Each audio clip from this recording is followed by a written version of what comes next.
Music pulses through the crowded house as Tom Riddle stands near the basement door. Costumed partygoers move past with drinks and laughter. The host approaches the group nearby. Has anyone seen the person in the plague doctor costume come back up? They went down an hour ago. Tom Riddle's attention shifts to the basement door.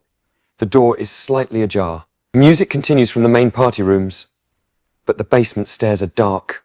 Tom's dark eyes flicker toward the basement door, then back to you with a cold smirk. Interesting, he drawls, voice low and smooth despite the pulsing music around you.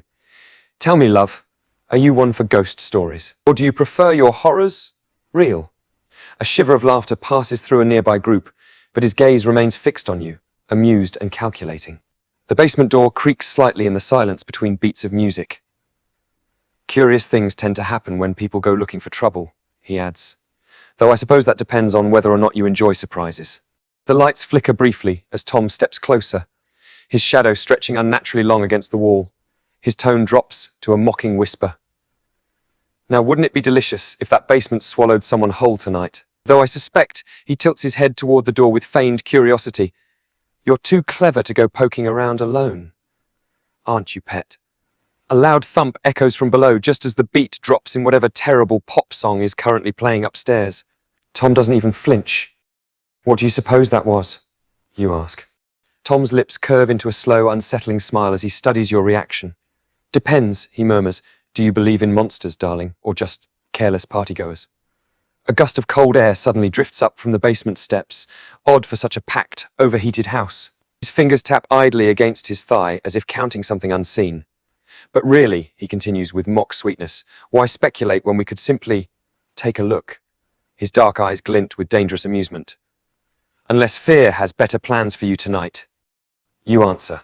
I'm game if you are. Tom lets out a low, chilling laugh that seems to sink into the shadows around you.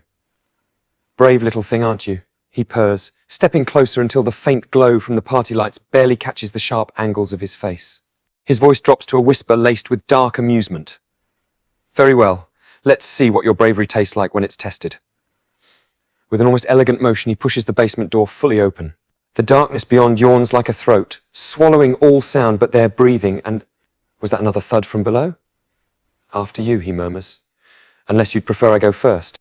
You step forward through the open door. Always the gentleman, Tom, you say. Tom's low chuckle curls behind you like smoke as you descend, the wooden stairs groaning underfoot.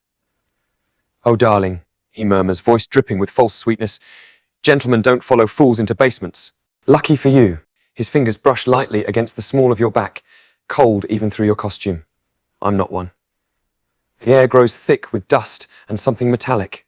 A single bare bulb flickers to life at the bottom of the stairs, illuminating stacks of old furniture and a sprawled figure in a plague doctor mask, motionless on the concrete floor. Tom exhales sharply through his nose. Now that is either very committed theatrics, he steps around you, tilting his head at an unnatural angle to study it, or someone didn't read the party rules about not dying dramatically in inconvenient places. Your hand reaches back instinctively to hold on to him. Surely he's not dead, you murmur. Tom's fingers close around your wrist like a vice, not pulling away, but not letting go either. His pulse is eerily steady against your panicked grip as he studies the figure with clinical detachment. Dead, possibly. Boring, undoubtedly. He steps forward, dragging you with him as his free hand reaches down to casually flick the beak of the plague mask. The body doesn't stir.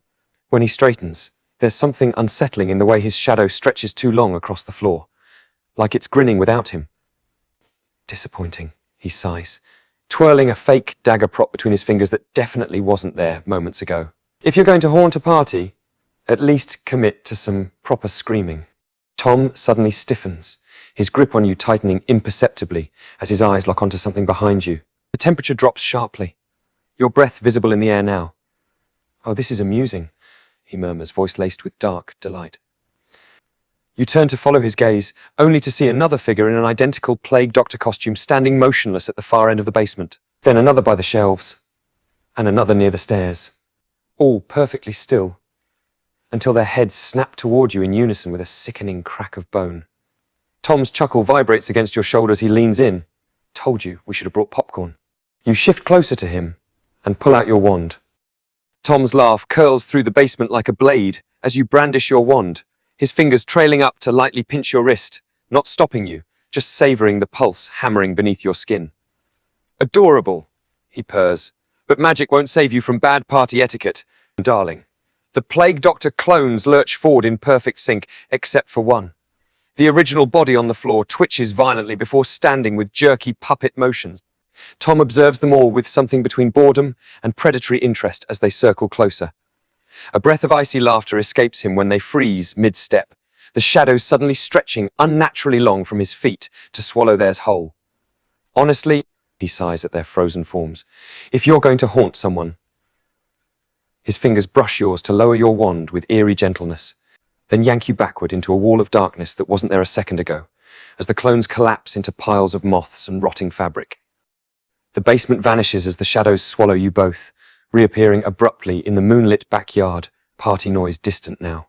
Tom releases your wrist only to pluck a moth from your hair with mocking precision. Dramatic exits are so overdone, he muses, crushing the insect between his fingers before flicking it away. His smile is all teeth when he meets your stare, though I do adore an audience who doesn't scream and run.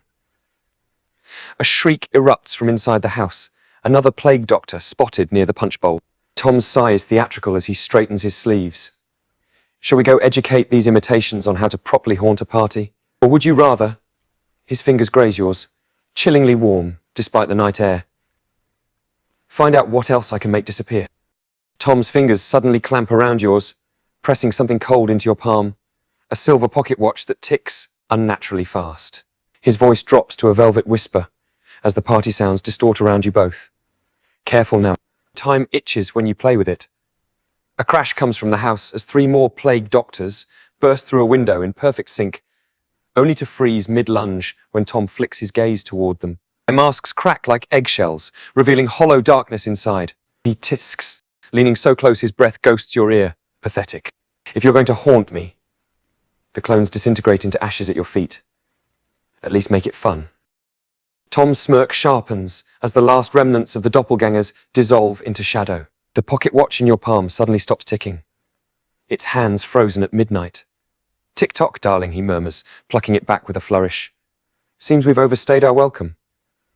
A gust of wind carries the distant sound of police sirens. Tom's eyes gleam with perverse amusement as he offers you his arm, the gesture elegant yet predatory, like a spider inviting a fly to step closer.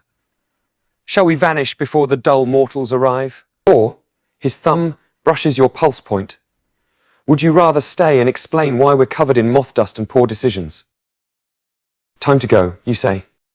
Tom's grin is all sharp edges as he pulls you flush against him, your protests lost in the vortex of his laugh.